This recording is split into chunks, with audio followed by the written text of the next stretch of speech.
Tuan-tuan dan puan-puan, ini saya pulang ke kampung isteri. Ini dia view Aceh Selatan. Saya nak bagi tengok tuan-tuan dan puan-puan. Ini dia gunung. Macam nampak kan, indah sangat kan.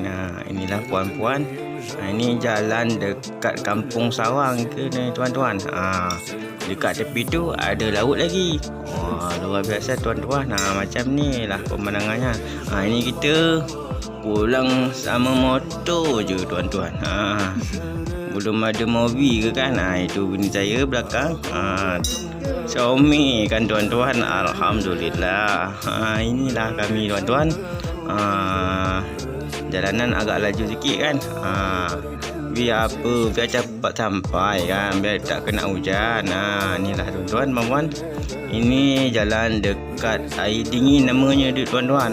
Bila tuan-tuan dan puan-puan datang kat sini, bolehlah kita duduk-duduk nak minum kopi kan. Minum kopi ke, minum jus ke, apa-apa nak suka kan. Ini dia tuan-tuan, jalan view dekat kampung Sawang. Ini juga dah masuk dah kampung halaman isteri saya. Ini tuan-tuan dan puan-puan, sawah kat belakang rumah bini. Elok sangat kan. Bila nak berkunjung, jom bersama saya. Okey.